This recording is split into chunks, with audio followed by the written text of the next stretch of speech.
अस्सलामु अलैकुम स्टूडेंट्स, कैसे हैं सब आप लोग। उम्मीद करता हूँ सबके सब बखैर होंगे।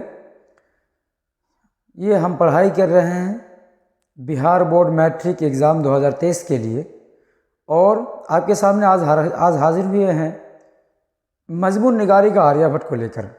स्टूडेंट्स, आप सभी को मालूम होना चाहिए कि आर्यभट्ट और तरेगना ये आपके एग्ज़ाम के लिए बहुत ही महत्वपूर्ण है, बहुत ही अहम है और हर साल आर्यभट्ट और तरेगना से सवाल फंसता है, सवाल आता है।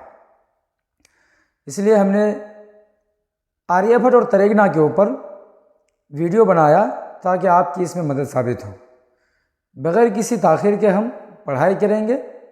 आ जाइए सब के सब और देखते हैं आर्यभट्ट और तरेगना के सिलसिले में हमने कुछ पॉइंट्स आपके लिए लिखे हैं। आप इन पॉइंट्स को देखें और अपने जहन पर बैठाएं, फिर उसके बाद सवाल जवाब का सिलसिला हम जारी करेंगे। सबसे पहला पॉइंट, हिंदुस्तान की कदीम तारीख़ में गुप्त दौर को सुनहरा दौर कहा जाता है। ये आर्यभट्ट और तरेगना, इस टॉपिक को आप पहले समझें। आर्यभट्ट और तरेगना, आर्यभट्ट किसके बारे में पढ़ रहे हैं? एक के बहुत बड़े साइंसदान थे, उन्हीं के बारे में टॉपिक चल रहा है। तो कुछ पॉइंट्स ये है। पहला पॉइंट है, हिंदुस्तान की कदीम तारीख़ में गुप्त दौर को सुनहरा दौर कहा जाता है। हिंदुस्तान की कदीम तारीख़ में यानी पुरानी हिस्ट्री में, हिंदुस्तान की हिस्ट्री को जब आप देखेंगे पढ़ेंगे तो वही हिस्ट्री की बात चलेगी। हिंदुस्तान की कदीम तारीख़ में गुप्त दौर को, एक दौर था पुराने दौर में, उसको गुप्त दौर के नाम से जाना जाता है। तो उस गुप्त दौर को हिंदुस्तान में किस नाम से जाना जाता है? सुनहरा दौर कहा जाता है। अगला पॉइंट, आर्यभट्ट का ताल्लुक गुप्त दौर से था जो सुबह बिहार में पैदा हुए थे। ये आर्यभट्ट जो थे, आर्यभट्ट एक साइंसदान, इनका ताल्लुक कहाँ से था? गुप्त दौर से था। हिंदुस्तान की कदीम तारीख़ में जो गुप्त दौर के नाम से जाना जाता है, सुनहरा दौर, उसी दौर में ये कौन हुई? ये आर्यभट्ट पैदा हुए थे। कहाँ पैदा हुए थे? सुबह बिहार में। आपको याद होना चाहिए कि आर्यभट्ट सुबह बिहार में पटना से 30 किलोमीटर जुनूब में एक है जगह, नाम है खगोल, उसी जगह पर ये आर्यभट्ट पैदा हुए थे, ऐसा तारीख में आया है।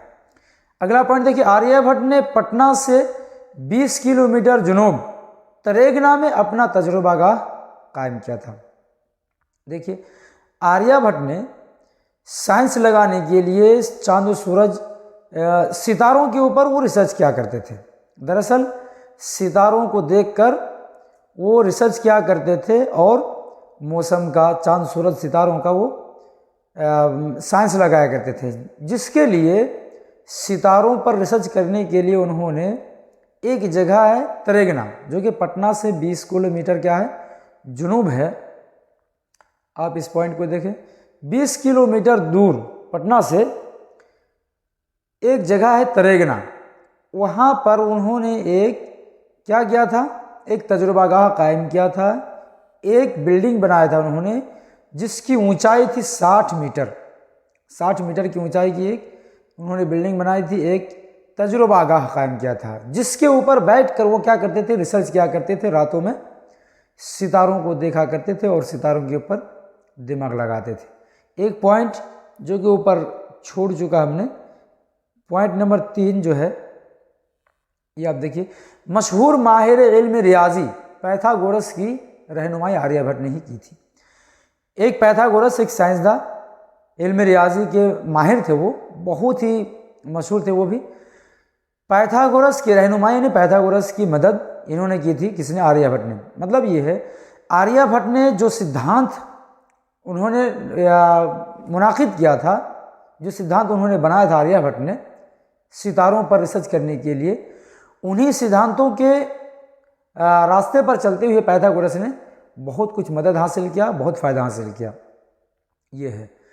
तो आर्यभट्ट ने पटना से 20 किलोमीटर जुनूब में तरेगना में एक तजुर्बागाह कायम किया था, ये हमने पढ़ लिया। आगे देखिए पॉइंट ये वाला, आर्यभट्ट ने ही पहली बार ये साबित किया कि ज़मीन गोल है और ये अपने महवर पर घूमते हुए सूरज की गर्दिश करती है। जिंदगी में पूरी दुनिया में सबसे पहला साइंसदान ये आर्यभट्ट ही थे जिन्होंने ये साबित किया कि ज़मीन क्या है, गोल है। आर्यभट्ट से पहले किसी और ने इस चीज़ का पता नहीं लगाया था, रिसर्च नहीं किया था। आर्यभट्ट ने ही सबसे पहले ये पता लगाया, साबित किया कि क्या है, ज़मीन गोल है और अपने महवर पर घूमते हुए सूरज की गर्दिश करती है। यानी ज़मीन भी चक्कर लगाती है, सूरज भी चक्कर लगाता है, चांद भी चक्कर लगाता है। लेकिन ये पता किसने लगाया सबसे पहले, साबित किसने किया, ये आर्यभट्ट ने किया। तो इससे पता क्या चला कि ज़मीन क्या है, हमारी जो ज़मीन है वो गर्दिश करती है, चक्कर लगाती है, अपने महवर पर घूमती है। और ज़मीन किसकी चक्कर लगाती है, सूरज की। हाँ, आप याद रखें, ज़मीन सूरज की चक्कर लगाती है और चांद हमारी ज़मीन का चक्कर लगाता है। ये बात आप याद रखें, ज़मीन सूरज की चक्कर लगाती है और चांद ज़मीन का चक्कर लगाता है। अगला पॉइंट देखिए, किसी सैयारा या सितारा पर जुज़वी या मुकम्मल तौर पर पर्दा पड़ जाने को ग्रहण कहते हैं। ये पॉइंट है। अगर सवाल आए या पूछा जाए कि ग्रहण किसे कहा जाता है, सूरज ग्रहण हो, चांद ग्रहण हो, ग्रहण किसे कहते हैं, तो किसी सैयारा या सितारा पर जुज़वी या मुकम्मल तौर पर, यानी आधा हो, कम हो, या फिर पूरा मुकम्मल क्लियर ही उसके ऊपर पर्दा पड़ जाए, उसे क्या कहा जाए, उसे कहते हैं ग्रहण। तो ये 2-4 पॉइंट्स थे आर्यभट्ट और तरेगना जो आपका टॉपिक है, जो मजमून निगारी में, उस सिलसिले में। एक बात स्टूडेंट्स और आप याद रख लें कि आर्यभट्ट और तरेगना, ये जो आपका टॉपिक है दरख्त हिस्सा 2 में मैट्रिक वालों के लिए, इसका कोई राइटर नहीं है, ये बात आप याद रखें। अगर सवाल आ जाता आपके एग्ज़ाम में कि आर्यभट्ट और तरेगना के राइटर कौन है, उसके मुसन्निफ़ कौन है, तो आपको फिर ऑप्शन में जो भी नाम आएगा, जो ऑप्शन आपको मिलेगा कि इनमें से कोई नहीं या फिर उनका कोई राइटर कोई है ही नहीं, ये माखूज़ है, आपको माखूज़ पर टिक लगा देना है, या फिर राइटर जो नहीं है कि इनमें से कोई नहीं, उस पर टिक लगाना है, आप याद रखेंगे। चलिए अब हम सवाल और जवाब का सिलसिला जारी करते हैं आर्यभट्ट और तरेगना के सिलसिले में। देखिए, अहम सवालात मा जवाबात आपके सामने लाए हैं। इन सवालात और जवाबात को आप गौर से सुनेंगे, देखेंगे, पढ़ेंगे और जहन नशीन करेंगे।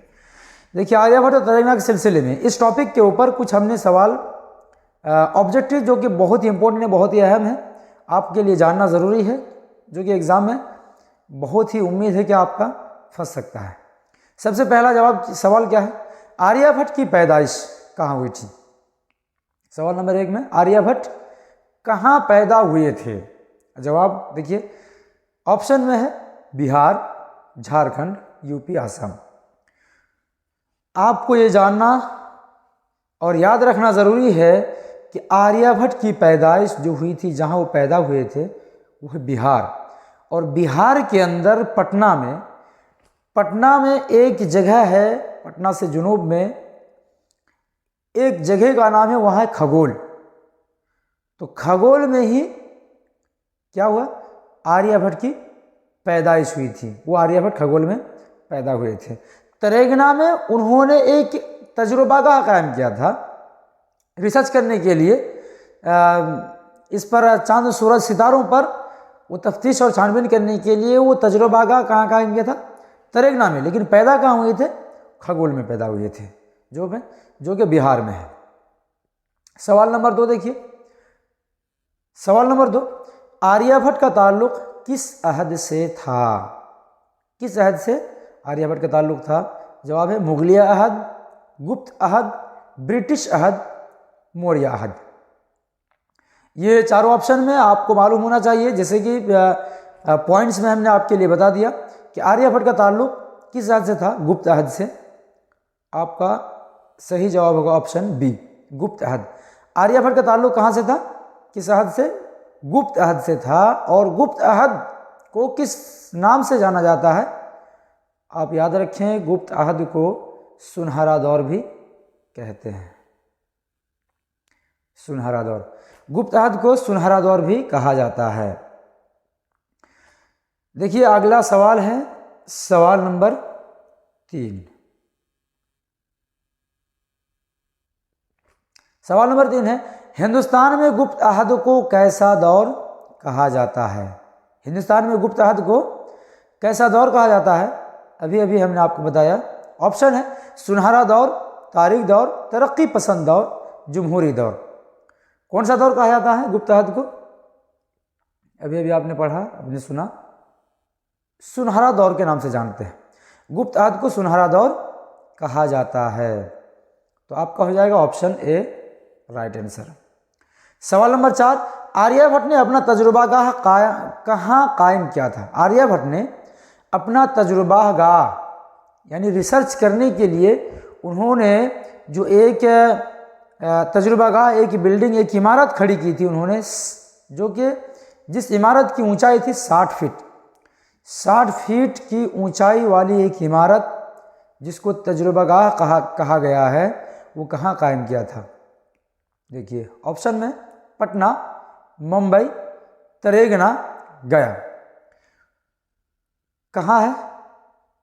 जाहिर सी बात है आपका ऑप्शन हो जाएगा तरेगना में, ऑप्शन सी।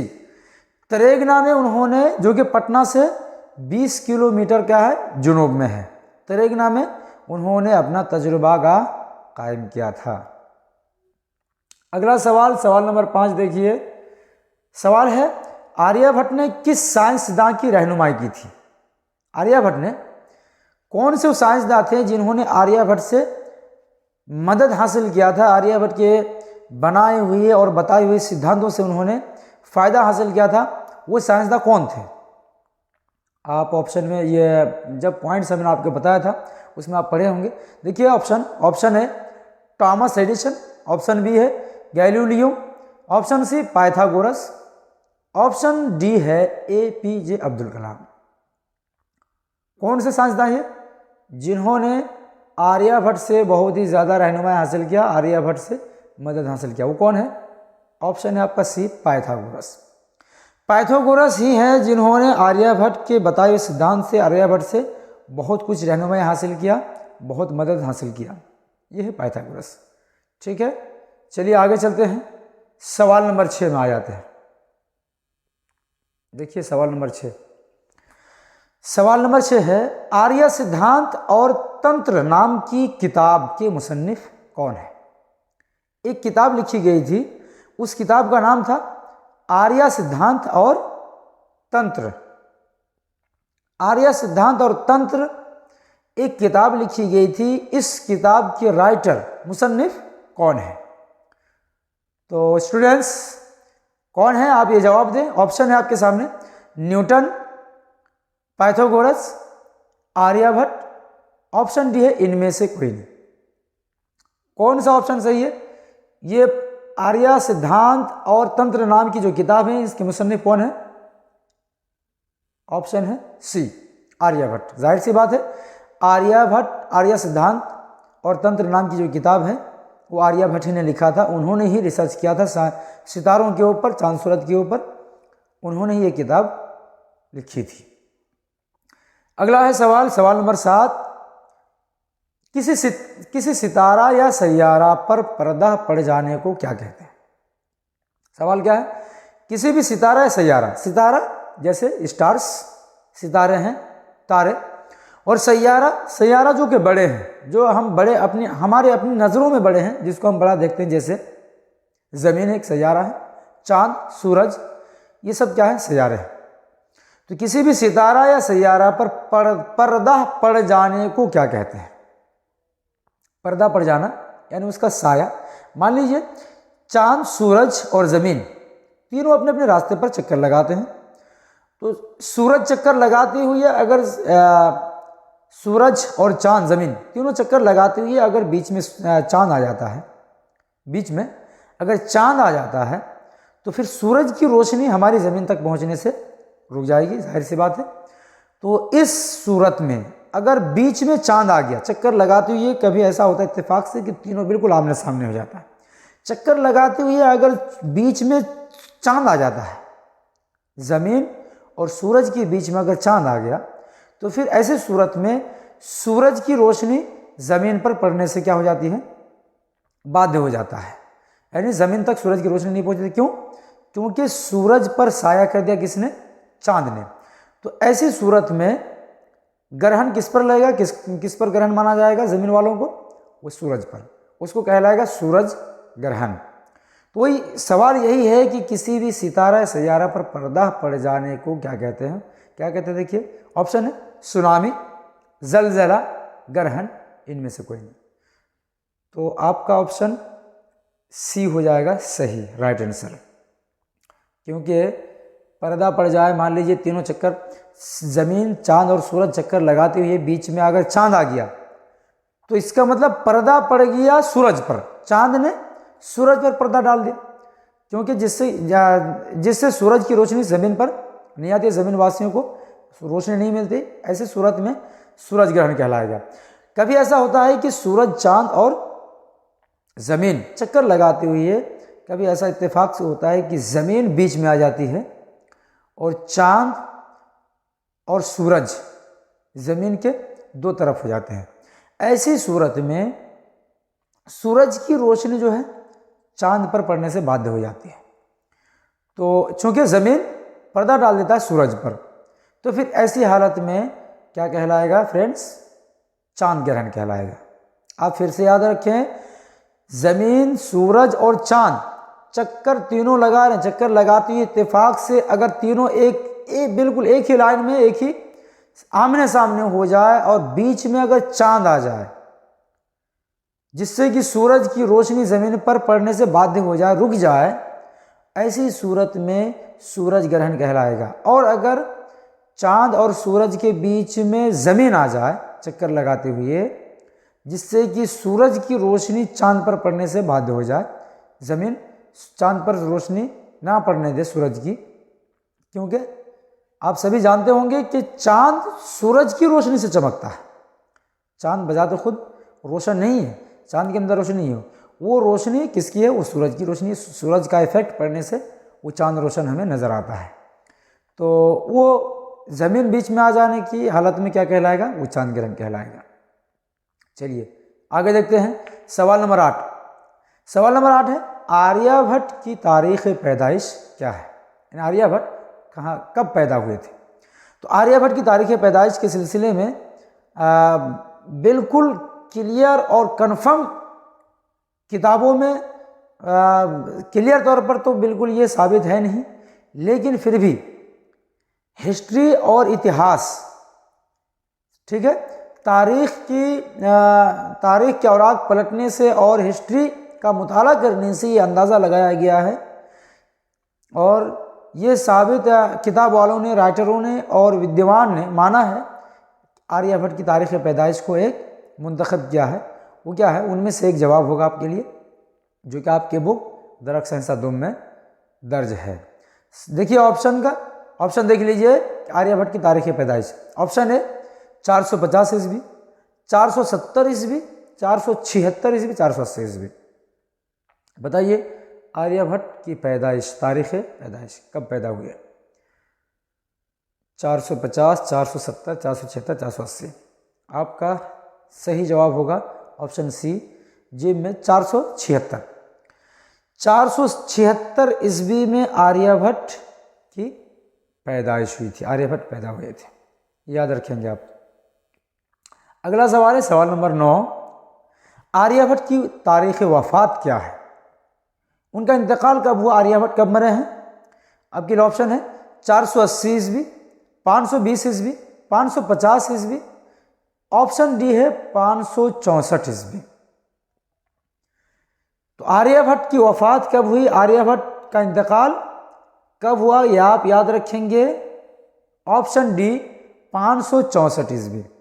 ठीक है, ये option A B C D, इससे आपको मतलब नहीं रखना है स्टूडेंट्स, आप याद रखेंगे, आपको मतलब रखना है सही जवाब से।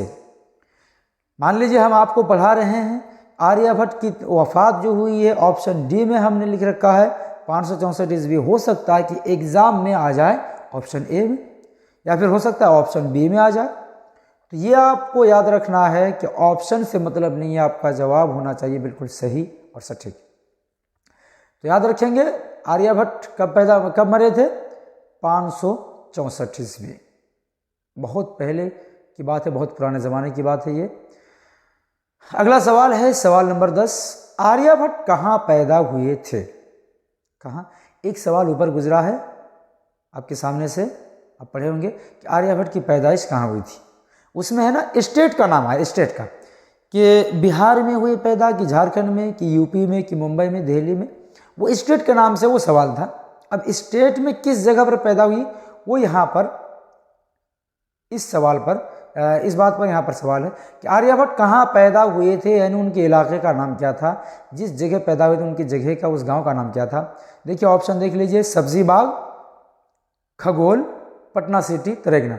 ये चारों जगह जो है ये चारों पटना ही में है, लेकिन पटना के सभी आसपास है, पटना सिटी के अंदर ही सभी पड़ता है। लेकिन इन चार जगह में से पटना के किस जगह पर वो पैदा हुए थे, तो आपको याद रखना है, अभी हमने आपको ऊपर बताया था, वो है खगोल।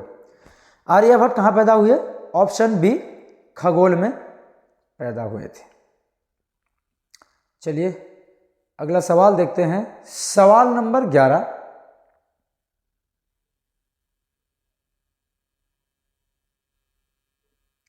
सवाल नंबर 11 देखिए, सवाल नंबर 11 है, दुनिया का कौन पहला साइंसदान था जिसने तहकीकात से साबित किया कि ज़मीन गोल है और अपने महवर पर घूमते हुए सूरज की गर्दिश करती है? सवाल समझ में आया स्टूडेंट्स? सवाल को फिर से समझिए, सवाल को समझ लेना आधा आपका जवाब है। अगर आप सवाल समझ लेंगे तो जवाब भी आपको समझ में आएगा। सवाल है दुनिया का कौन सा पहला साइंसदान, दुनिया का वो कौन सा साइंसदान सबसे पहला साइंसदान है जिसने ये तहकीकात से साबित किया, रिसर्च करके ये साबित किया कि ज़मीन क्या है, ज़मीन गोल है और अपने महवर पर घूमते हुए सूरज की गर्दिश करती है। यानी किसने ये पता लगाया कि ज़मीन गोल है और ज़मीन सूरज का चक्कर लगाती है, ये सवाल है आपका। ठीक है, सवाल का देखिए जवाब में ऑप्शन है आपके लिए 4 फिर से। ऑप्शन है Pythagoras, option B Galileo, option C Aryabhata, option D Thomas Edison. आपका जवाब कौन सा सही होगा?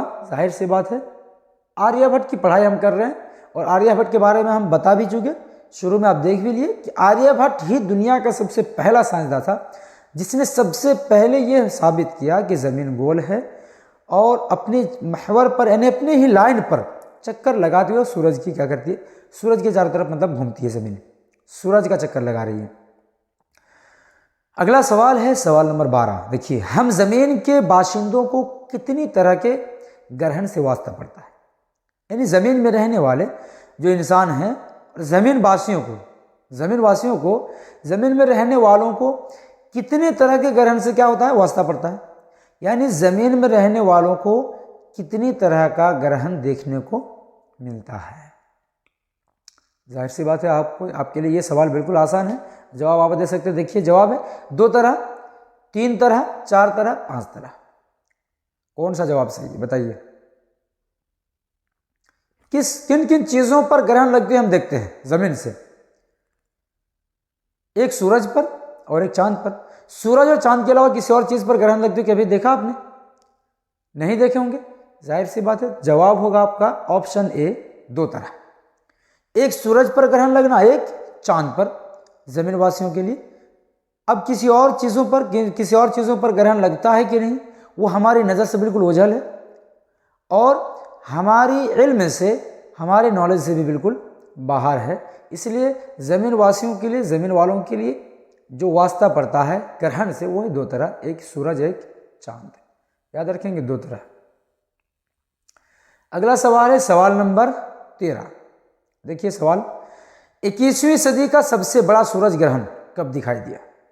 21वीं सदी का सबसे बड़ा सूरज ग्रहण कब दिखाई दिया? 21वीं सदी जिस सदी में हम और आप जी रहे हैं अभी फिलहाल, ये क्या है? 21वीं सदी है। हमारी इस 21वीं सदी का सबसे बड़ा सूरज ग्रहण कब हुआ था? याद रखेंगे, सवाल बहुत इंपॉर्टेंट है, एग्जाम में आ सकता है। देखिए ऑप्शन है जवाब 22 जुलाई 2008, 22 जुलाई 2009, 22 जुलाई 2010, 22 जुलाई 2011। जवाब कौन सा सही हो सकता है? आपने अगर आर्यभट्ट और तरेगना को किताब खोलकर देखा होगा, आपने थोड़ा बहुत पढ़ा होगा आर्यभट्ट तरेगना की कहानी को, तो आपको मालूम चलेगा आर्यभट्ट और तरेगना की जो कहानी है, जो टॉपिक है, जो मजमून है आपके दरक्षा हिस्सा 2 में, उस कहानी के सबसे लास्ट चैप्टर में, लास्ट पेज में ये आपको मिल जाएगा कि 22 जुलाई 2009 को सुबह के वक्त ही बिल्कुल तकरीबन 5 बजे बिल्कुल वहाँ पर टाइम दर्शाया हुआ है आपकी किताब में। सुबह के वक्त ही बिल्कुल सूरज ग्रहण हुआ था और ये सूरज ग्रहण 21वीं सदी का सबसे बड़ा सूरज ग्रहण था, जो कि 100 साल के बाद ऐसा हुआ था कि सूरज पर मुकम्मल ग्रहण हो गया था और चारों तरफ अंधेरा छा गया था, बिल्कुल रात होने की तरह हो गई थी। तो जवाब आपका क्या है? 22 जुलाई 2009। याद रखेंगे 21वीं सदी का, जिस सदी में हम जी रहे, इस 21वीं सदी का सबसे बड़ा सूरज ग्रहण कब दिखाई दिया था?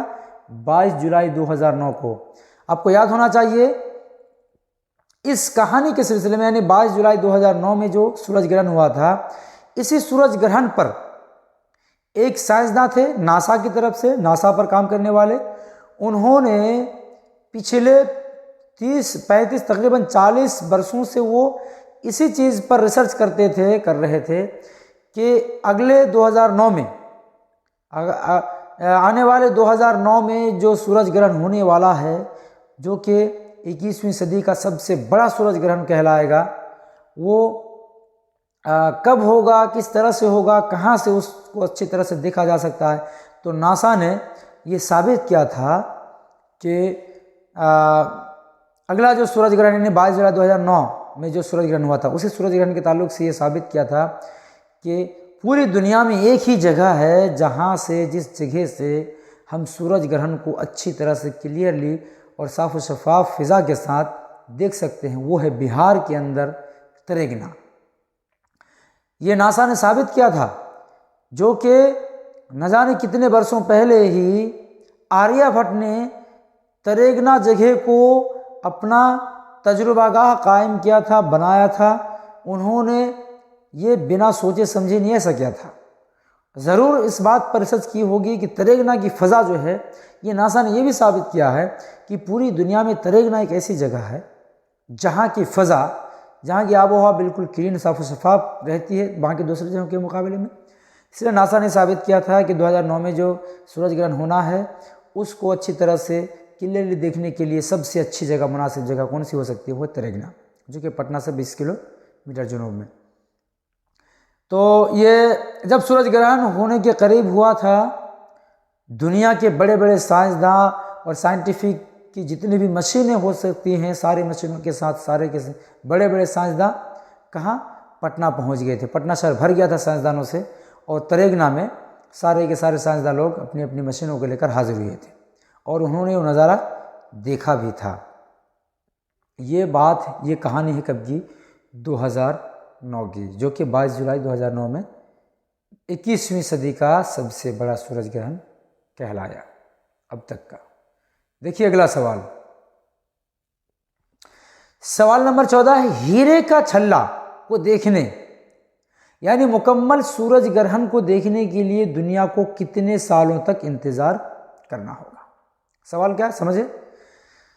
हीरे का छल्ला को देखने के लिए, हीरे का छल्ला, ये हीरे का छल्ला का मतलब स्टूडेंट्स आप समझ लें, सूरज जब मुकम्मल ग्रहण होता है, यानी पूरे सूरज में जब ग्रहण लगता है, तो ये साइंटिफिक ज़बान में साइंसदानों ने ये साबित किया है कि सूरज पर जब पूरे मुकम्मल सूरज पर ग्रहण लगता है, तो एक हीरे का छल्ला जैसा सूरज वो दिखाई देता है।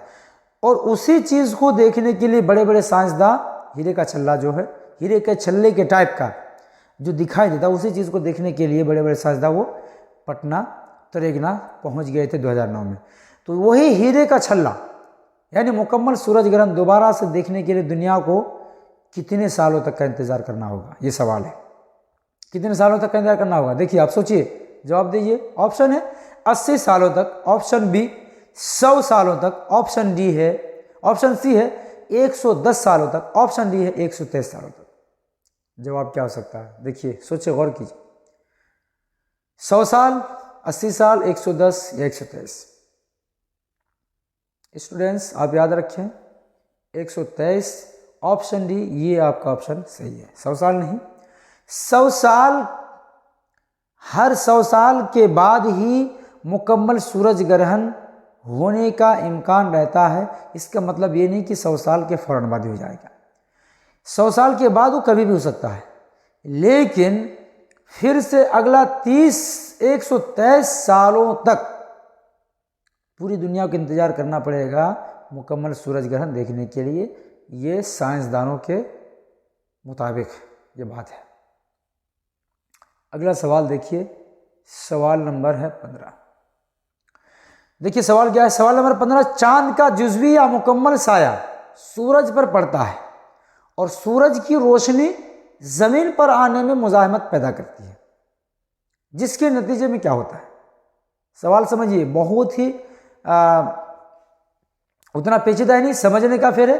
अभी कुछ देर पहले जो हमने आपको समझाया कि चांद, सूरज और सितारा जो तीनों गर्दिश करता है अपने अपने रास्ते पर, वो चक्कर लगाते घूमते हैं। चक्कर लगाते हुए अगर चांद, सूरज और जमीन के बीच में आ जाए तो क्या कहलाएगा? सूरज ग्रहण कहलाएगा। और हमने आपको बताया कि तीनों के चक्कर लगाते हुए अगर चांद और सूरज के बीच में अगर जमीन आ जाए तो फिर ऐसे सूरज में वो चांद ग्रहण कहलाएगा। सेम सवाल बिल्कुल जो आपको हमने समझाया, सवाल वही है। देखिए, चांद का जुज़वी या मुकम्मल साया, चांद का साया किस पर पड़े? सूरज पर। चांद का साया अगर सूरज पर पड़ जाए मतलब ये होगा कि सूरज और ज़मीन के बीच में चांद आ जाएगा, तभी तो चांद का साया सूरज पर पड़ेगा। चांद का साया मुकम्मल हो चाहे आधा हो या फिर कुछ हिस्सा हो, अगर सूरज पर पड़ता है और सूरज की रोशनी ज़मीन पर आने में मुज़ाहमत पैदा करती है, सूरज की रोशनी ज़मीन तक पहुंचने में दिक्कत होती है, नहीं पहुंच पाती क्लियरली मुकम्मल तौर पर पूरी तरह से, तो फिर ऐसी सूरत में इस हालत को, इस नतीजे को क्या कहेंगे आप? ऑप्शन है चांद ग्रहण, सूरज ग्रहण, इंसानी ग्रहण, इनमें से कोई नहीं। सवाल क्या समझे? सवाल समझ लिए होंगे तो आपके लिए जवाब बिल्कुल आसान है। चांद का साया सूरज पर पड़े, सूरज की रोशनी जमीन तक पहुंचने में दिक्कत हो तो फिर क्या कहलाएगा? सूरज ग्रहण कहलाएगा। ऑप्शन बी, सूरज ग्रहण। ठीक है, चांद का साया सूरज पर पड़ रहा है, सूरज की रोशनी ज़मीन में पहुंचने में या फिर मुकम्मल तौर पर हो चाहे पूरी तरह से हो, सूरज की रोशनी ज़मीन तक नहीं पहुंच पाती है, तो फिर वो ऐसी हालत में ज़मीन वालों के लिए क्या है? सूरज ग्रहण ही है। Option B. ठीक है, अगला सवाल देखिए, सवाल नंबर 16। सवाल नंबर 16 है, तरेगना किस जबान का लफ्ज है? तरेगना किस जबान का लफ्ज है? ये जो आर्यभट्ट और तरेगना हम जो पढ़ाई कर रहे हैं, आर्यभट्ट और तरेगना। तरेगना क्या है? एक जगह का नाम है जो कि पटना में है, पटना से 20 किलोमीटर जुनूब में है, जहां पर आर्यभट्ट ने क्या किया था? अपना तजुर्बा गाह कायम किया था सितारों पर रिसर्च करने के लिए। तो वो जो जगह है तरेगना, उस जगह, वो जो जगह है उस जगह का जो नाम है तरेगना, ये तरेगना किस जबान, किस भाषा का शब्द है, किस जबान का लफ्ज़ है? ऑप्शन है अंग्रेजी जबान का, option B Hindi, option C Urdu, option D Farsi. किस जबान का लफ्ज़ है ये? याद रखेंगे आप, ऑप्शन होगा बी हिंदी जबान का। तरेगना क्या है? हिंदी भाषा का शब्द है, याद रखेंगे। एक और आखिरी सवाल है आज के इस सेशन के लिए, आज की क्लास का। स्टूडेंट्स, ये भी बहुत ही इंपॉर्टेंट है, आप इसको याद रखेंगे, बहुत आसान है। सवाल नंबर 17 देखिए, तरेगना के माना दर्ज झेल में क्या है? सवाल आ सकता है, तरेगना के माना दर्ज झेल में क्या है? बस सिंपल सी बात है, उसका माना बताना।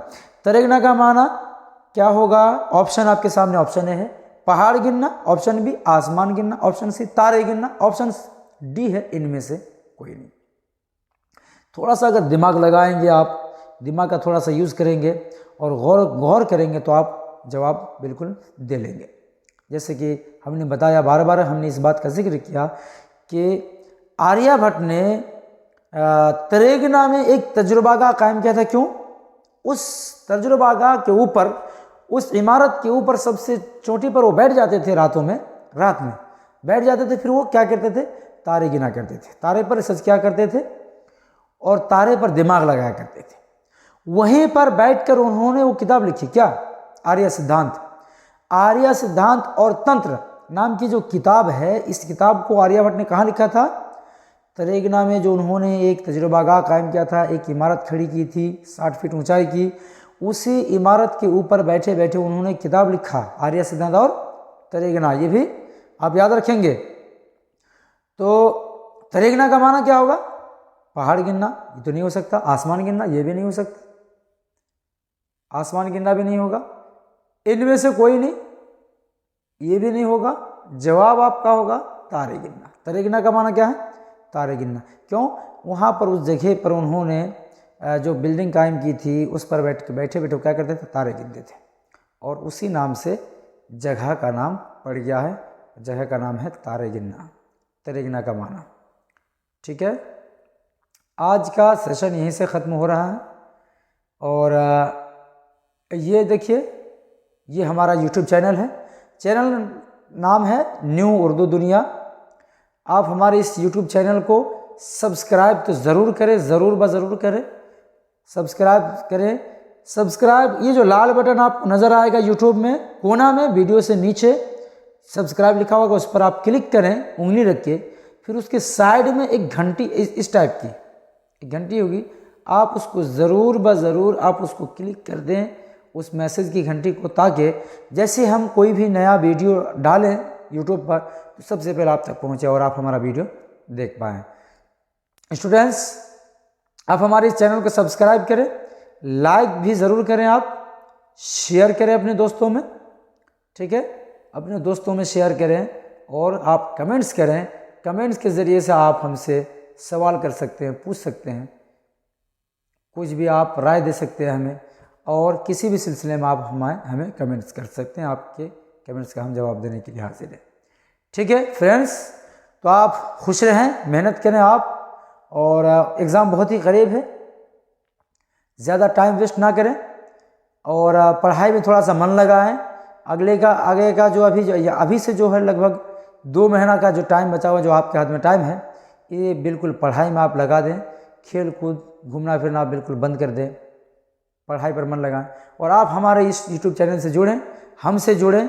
हम आपके लिए मुख्तसर तरीके से, इसी तरह से हम बहुत सबसे पॉइंट आपके सामने हम वीडियो बना कर लाएंगे, जो कि आपके एग्ज़ाम के लिए बहुत ही ज़्यादा मददगार साबित होगा। ठीक है, चलते हैं, तब तक के लिए अल्लाह हाफिज़।